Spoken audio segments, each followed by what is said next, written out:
yang bersangkutan tidak dapat membedakan antara dirinya dengan Tuhannya, dan itu diajarkan oleh guru atau ustadz, bahkan mereka juga disebut mursyid.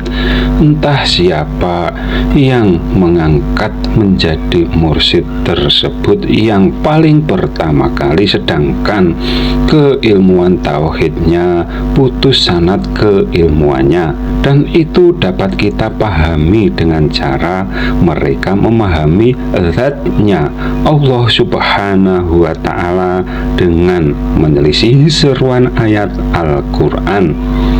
Orang-orang yang demikian itu tidak mempunyai adab kepada Allah Subhanahu wa Ta'ala, karena semua ayat Al-Quran itu dari perkataannya Allah Subhanahu wa Ta'ala yang disampaikan oleh malaikat Jibril yang bertugas menyampaikan wahyu dari Allah Subhanahu wa Ta'ala.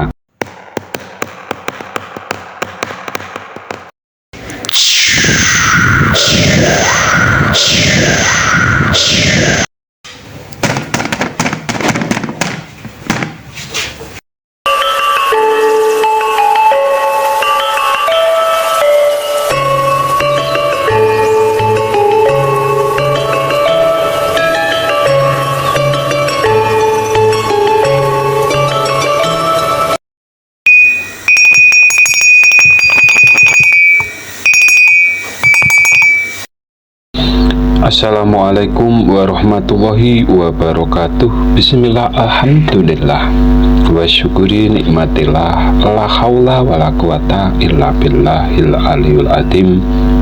Sugestinya ahli fitnah akhir zaman. Apa yang disebut akhir zaman?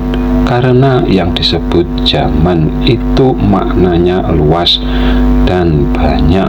Seperti perang itu juga mempunyai sebutannya sendiri. Ada perang dunia ke-1 dan ke-2, dan ada yang memprediksi adanya perang dunia ke-3.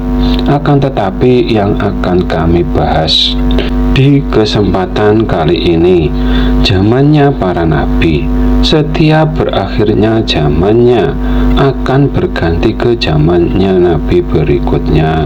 Di masa itulah yang disebut akhir zaman, dan ditandai dengan kerusakan akidah atau tauhidnya umat manusia yang beriman adanya Tuhan yang menciptakan semua alam semesta ini.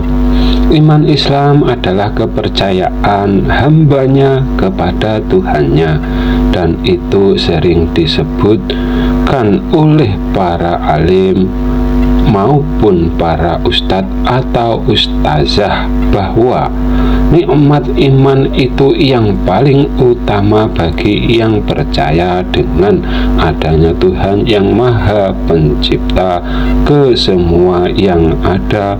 Akan tetapi dengan adanya sabdanya baginda Nabi Muhammad Shallallahu Alaihi Wasallam, kita wajib waspada dengan adanya ahli fitnah akhir zaman, karena dengan sihirnya yang sangat-sangatlah dahsyat, yang terkena sihirnya tidak akan menyadarinya.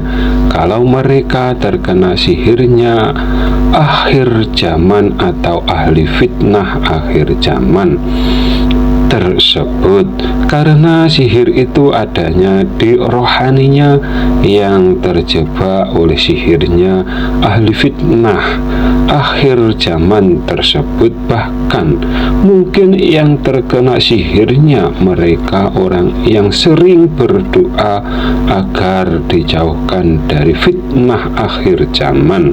Akan tetapi sugestinya ahli fitnah memasuki ke hati pikirannya, tidak mereka sadarinya. Sugesti ahli fitnah akhir zaman Juga dengan kitab suci Al-Quran. Sugesti tersebut adalah selisihi seruan ayat Al-Quran untuk memahami zatnya Tuhan, imani satu sisi ayat ketuhanan dalam kurung Allah titik-titik di atas titik-titik saja, ingkari sisi ayat Allah titik-titik dekat titik-titik. Sugesti yang kedua, ingkari seruan ayat Al-Quran untuk memahami zatnya Tuhan dalam kurung imani Allah titik-titik dekat titik-titik saja, ingkari sisi ayat Allah titik-titik di atas titik-titik, dan ditanamkan kepercayaan kalau dirinya dapat menyatu dengan Tuhannya, serupa dengan tauhidnya Raja Fir'aun, atau yang nabinya disamakan dengan Tuhannya, atau serupa dengan tauhidnya, yang hanya iman Allah titik-titik di atas titik-titik saja, Tuhannya berjisim seperti para pemuja berhala yang Tuhannya dipatungkan dalam hati pikirannya, atau Tuhannya dipahami berjisim. Kalau kita mau mengamati para pelaku bid'ah akhir zaman, dari zamannya Nabi Adam sampai zamannya baginda Nabi Muhammad SAW setelah wafat, atau saat ini kejadiannya serupa menyerupainya. Yang terdahulu dan menjadi generasinya Samiri yang dihadapi Nabi Musa, dan generasinya Raja Fir'aun dalam kurung tauhidnya serupa atau mirip dan sulit dibedakannya. Walau mereka tidak berikrar sebagai Tuhan, akan tetapi yang bersangkutan tidak dapat membedakan antara dirinya dengan Tuhannya, dan itu diajarkan oleh guru atau ustadz, bahkan mereka juga disebut mursyid.